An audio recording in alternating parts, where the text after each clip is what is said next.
and welcome to the Stakeholder Outreach Initiative by P3 World Council.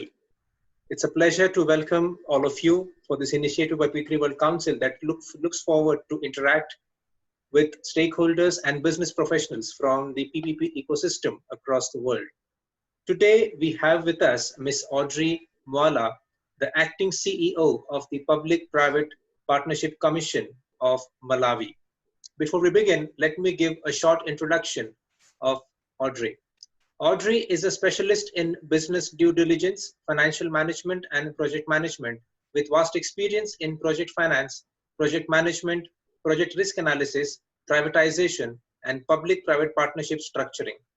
She has played key team roles for public listings, equity disposal, attracting new equity, as well as company liquidations. Some of the companies involved were NBS Bank, Shire Bus Lines, Malawi Savings Bank, the Bata Shoes Company, Indie Bank, the National Investment Trust, Air Malawi, and Ride Malawi. She has taken leading roles for public listings on the Malawi Stock Exchange, private placements, strategic and equity investments, PPP procurement, contract management, and contract negotiations. She has championed private sector investment in banks, railways, marine, real estate, and in ICT. Audrey is a fellow chartered management accountant from UK, a certified public-private partnership specialist from IP3 in the US, and a certified project finance specialist from the US, and holds a bachelor's degree in accounting and a master's of business administration. Welcome, Audrey, for this interview, and I really thank you for giving me time out of your busy schedule to speak with us. Thank you. Thank you very much. Okay, viewers. And thank you for having me. Yeah, before we begin with the interview, let me first give a short introduction about the country Malawi. Malawi is taking big strides basically in regards to the PPP projects. And I felt I should be introducing everyone with regards to the country Malawi. Well, Malawi is a landlocked country in the southeastern Africa and is defined by its topography of highlands split by the Great Rift Valley and the enormous Lake Malawi.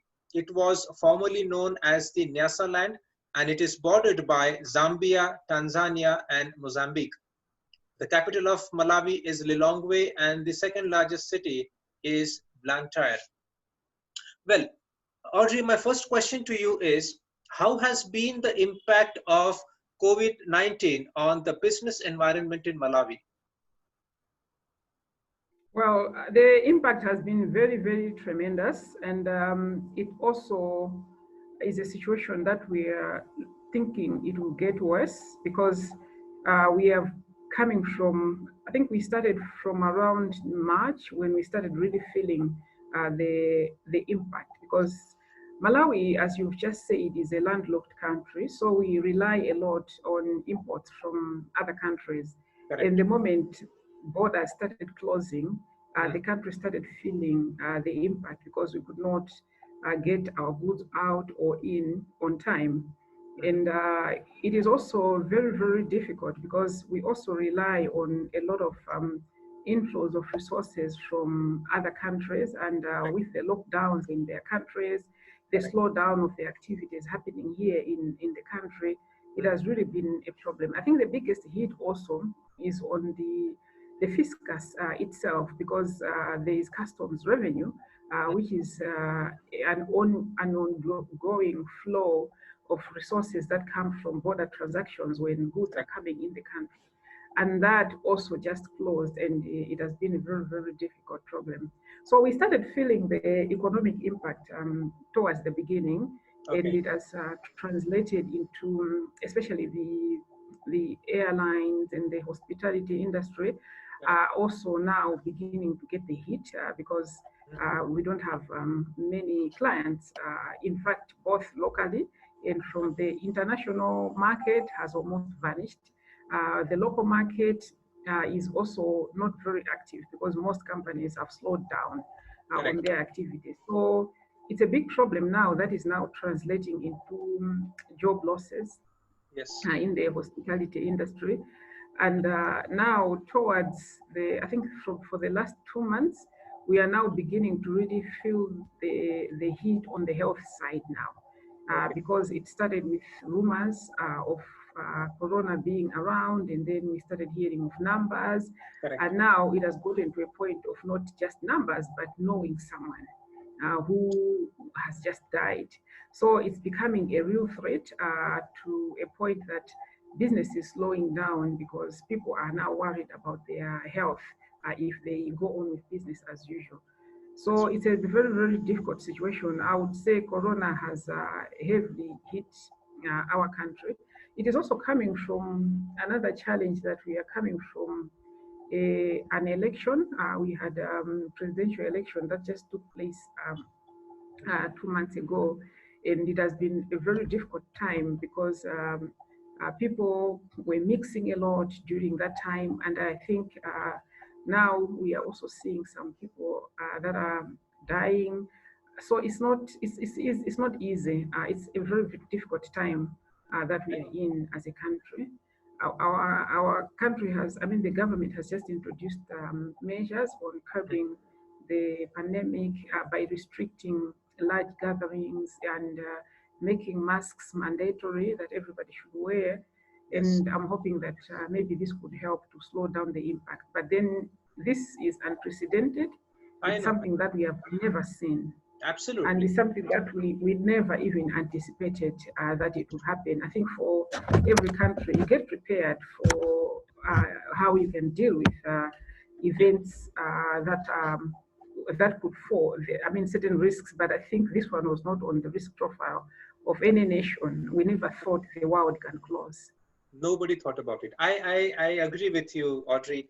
And what you mentioned, one thing that I would like to highlight is, I mean, see, the challenges of a landlocked country are entirely different, or rather, they're different compared to what a country that has a port, basically. And of course, the impact is always felt on the logistics aspect of it, because the inflow and outflow of goods are severely impacted.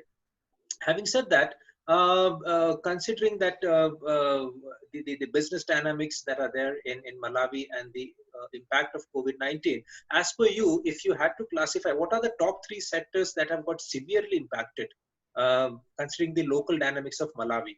If you can just highlight the top three sectors. Yeah, well, I think maybe, yeah, you're right. I have to say top because everything is impacted. Yeah, so in terms of the top, the first one is hospitality. I think the hospitality industry, that sector has been hit a lot. And secondly, you may not believe it, but it's the health sector itself. Okay. People are scared to go to the hospital, interestingly. And Okay. there have been cases where there's a hospital where about 17 members of staff tested positive. And people don't want to go there. I, for one, I actually haven't been feeling well at some point, but I don't want to go to the hospital. So No. it's actually very, very scared that you would Yeah. have expected that the hospitals, especially the private hospitals, you would have expected that this is the time when they will be busy, but no, Yes. people are scared to go to the hospital itself. Yeah, so the other one is the aviation sector. The aviation sector was actually first to be hit. Yeah. So actually, I would say that it started by hitting the aviation sector and then hospitality, and then it has moved to the health sector. But otherwise, as I said, it is literally everything.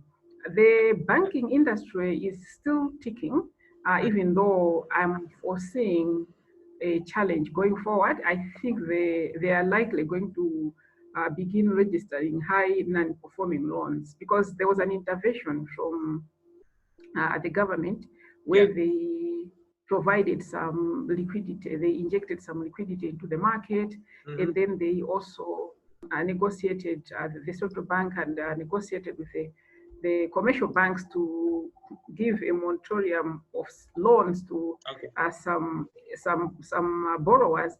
But that is also a problem on its own because it's not like your loan has been written off. You have to pay for it, and then it means you have to work harder going forward to make that money.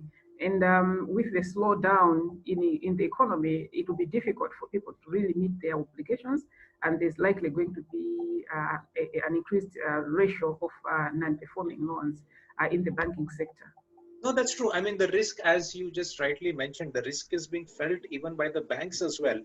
That considering the payback capacity of rather institutions, organizations, corporates, or even of individuals as well, it is at risk considering the way the economy has got impacted and the way the sectors have gone down. Well, as you just mentioned, I mean, and I've been following the news of Malawi. Malawi has just seen a change in the government, and I've been following the updates by the PPP Commission of Malawi as well. And some new projects are also being, announced.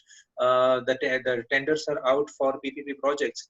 How do you see the outlook for PPP projects for Malawi in the midst of this Corona crisis? The reason being, Audrey, we have been reading a lot, and we are seeing that people are saying that yes, PPPs are the one of the brightest hopes that the world sees basically to come out of this crisis, where the public and the private sector comes together, and we involve the people and the public. When I say public, the citizens as well, and see an economic recovery and get back things in order. So what's your lookout on that, especially in the context of Malawi? How's the outlook for PPP projects of Malawi?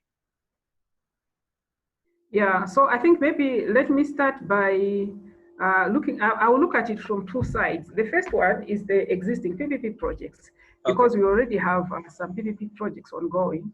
And I must say that I am very concerned with the pandemic, because the longer it takes, because just like I've talked about, we just talked about a few sectors here, Yeah. but the railway sector is also another one that has been hit hard, because if your clients are down, what do you move? So it's a challenge, really. We have another PPP in the tourism, and tourists are not traveling anymore. So Absolutely. you cannot visit the game reserve. It's very difficult. So quite frankly, I must say that we are very, very worried about the existing PPPs. Yeah. And the worry is coming from how long they can hold on. Because the reality is that they have been so far existing and not laying off members of staff. And this is because they were relying on some reserves which they had, some shareholder loans that are coming there. But all that is being done in the hope that the solution to the coronavirus will be found soon. Correct. But the challenge I have and the concern I have is, how long are we going to be in this situation? Because the longer it takes, then Yes. I can see that it will now affect our business. We already have one PPP transaction in the tourism sector where the owner, the operator had to give up because of the pandemic. So it's really affecting us already.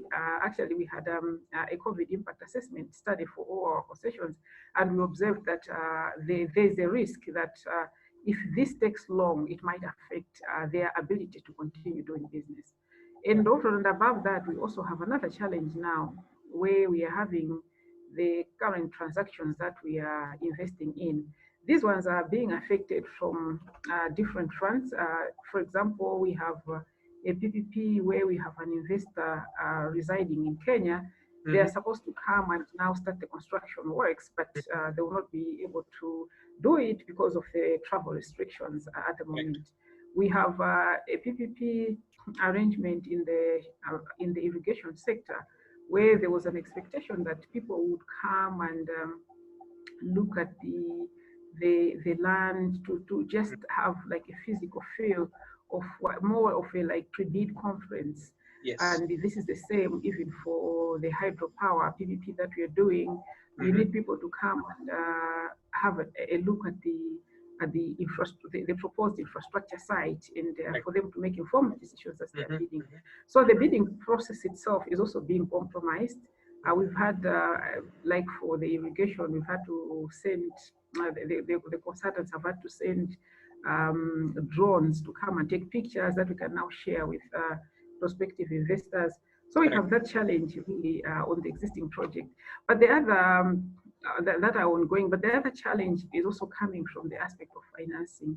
I am worried about the international community in terms of their ability and their risk appetite to invest in this current situation. you should imagine that, as I said, tourism is one of the areas that has been hit most. Yes. And are you expecting a lender to invest in a tourism infrastructure project at this point, or they would rather say, can we hold on and see what the future outlook of the tourism sector will look like?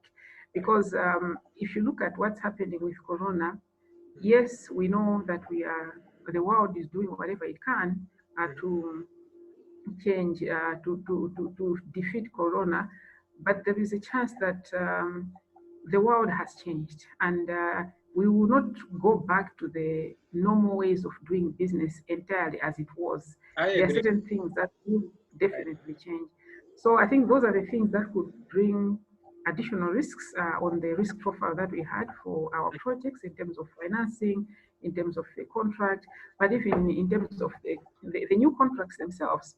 We would now have to face some new force majeure type of clauses in there, because at first, when you talk of a force majeure event, basically in most of the contracts that we have, we thought about a localized event. We thought about something that is beyond human capacity, but a local event. But we never thought about a global event like the whole out closing. So really, it's affecting us, and over and above that, it's also affecting us in terms of speed. We are having to rely very much on Zoom for our meetings, but they are not. It's not all cases where other stakeholders are available on Zoom. So sometimes we have to slow down. We have consultants that are coming from other countries who, yes, we interact and we talk to them through Zoom, but then there are certain aspects that just have to be physical. We have, for example, a project that we are doing for Digital Malawi, where we need to provide mass literacy. Yes. That usually when you're talking of mass literacy, mostly you're talking to people that will not have access to online platforms that they can attend the training.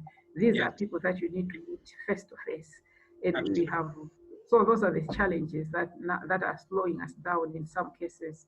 So yes, we are pushing. Yes, we keep going, but definitely there is an effect that Corona is having on the PPP program, both in terms of our ability to move faster, our investors' ability to actually do the implementation of the project, but also in terms of the ability of our investors to raise financing to attract the confidence of the financiers that they are investing in a project that will be worth their financing to it will be able to bring the necessary returns. Okay, I understand that, Audrey. I mean, what you just highlighted about the challenges that are with the PPP projects that are facing, and the biggest one is the risk appetite of the investor, and that too, I mean, investing at this point of time, that has got severely impacted. Audrey, you have worked with a lot of brands, and I mean, you've been a global professional. You've done your CP3P certification as well. I mean, so sorry, the IP3 certification. So what I want to ask you is, from your global experience, and now since you are heading public administration with regards to the PPP Commission as well, and the government, we have seen a change of the government as well in Malawi. So what do you feel? I mean, as per you and as per your experience, a professional experience, what should be the top three steps the government should be taking, or you feel should be taken, basically, to bring about a change or a reform, rather, I can say, in regards to turning around things? I mean, just like the top three recommendations you can make. For the government to do, in order to do what? To bring about a change, what the challenges that you mentioned just now, that these are the challenges that are being faced. So what do you think the government should be doing, or should be the steps that should be taken, basically, to turn around things that you feel, or what Okay. yeah. Yeah, so I think in terms of the PPP world, I think what I would say is that, well, in spite of the fact that I'm saying financing would be a problem, but there are still pockets of financing out there which could be accessed through grants, as you have said, and through just normal credit lines. So I believe that proactiveness is the most important thing. Where you go out there in the jungle, look around, open a hole, turn around a stone, and surely something would happen. So I think that our government needs to be proactive and talk about the PPP program in the forums that it goes into, and it, put it, mainstream it, put it as an important agenda item for infrastructure development, because we know very well that there is only a limit to which the traditional sources of financing can provide financing for infrastructure, but there is always a gap, and it's important that government should recognize this as an important area Yes. to bring the gap, and it should go out there and seek financing. For example, right now we are planning to go into a pre-feasibility study for the aviation sector. This is coming from a grant from Global Infrastructure Fund, from the Global Infrastructure Fund, as well as the PIF. So I think going around with in organizations like African Development Bank, even ADB, we could find some pockets of grants that could help. So I think at the moment I would promote very much the use of grants for where government should also be proactive. We do it at the PPP Commission level, but I think it would also add more value if it is done at the central government level, where they look at opportunities that could fund. What I've noted in life is that even in situations where things are difficult, but if you are ready on your side, there will always be someone that can come and match the need that you have.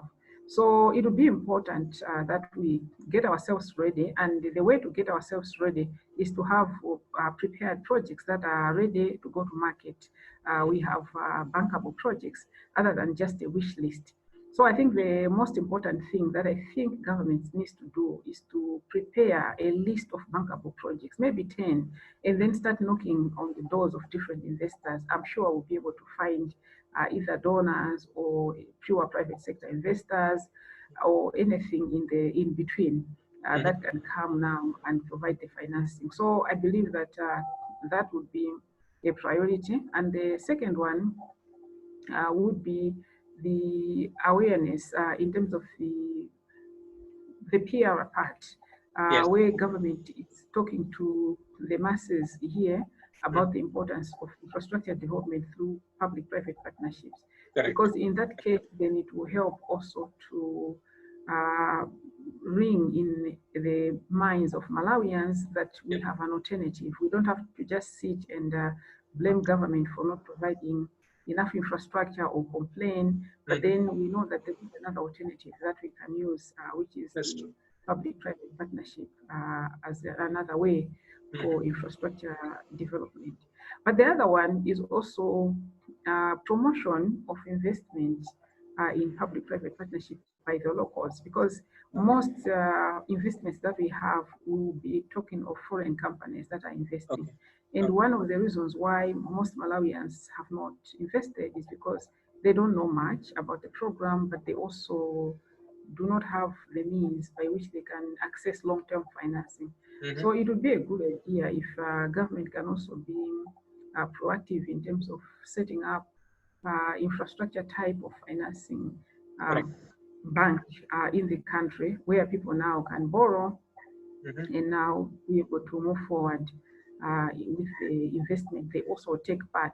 So in terms of the 3 areas, I would say look out for grants so that we should prepare our projects, and then let's bring awareness a lot about public-private partnerships in the country as well, and then provide the financial capacity for the local private players to take part. No, I agree with your point. And Audrey, one thing that you mentioned is, which is very important. And in fact, in my conversations with the different PPP stakeholders across the globe, one factor that is, repeatedly coming up is definitely the bankability of the projects. I mean, and what happens is private sector stakeholders who are there, I mean, when I say global, they find it difficult to identify bankable projects, basically. And how do you, the metrics to identify the bankability of the projects? So in fact, I mean, with P3 World Council, we are working on this particular aspect in regards to, helping private sector stakeholders identify bankable projects. And you mentioned it correctly. One way definitely for governments to get back or, have have more participation of stakeholders on PPPs is to basically increase awareness and to build upon the bankability of the projects. That's what I mean, even I agree with your point. Yeah. Yeah. So Audrey, thank you so much for your time. Basically, I mean, the insights that you gave were really interesting, basically, and I'm sure our viewers would also find it valuable enough to consider when they are considering being a part of the PPP ecosystem in Malawi. I wish a safe health and a faster economic recovery for Malawi on behalf of P3 World Council. May that wish be true. May it come true. Absolutely, it would. Why not? We need it. Yes, exactly. The entire Thank world you. needs it, basically. And Yeah. yeah, that's there. Thank you so Yeah. much, Audrey. And Thank you. I'll be in touch with you. Thank you so much for your time for this interview. Thank you. I appreciate it. All right. Okay. Thank you very much. Thank you. Mhm.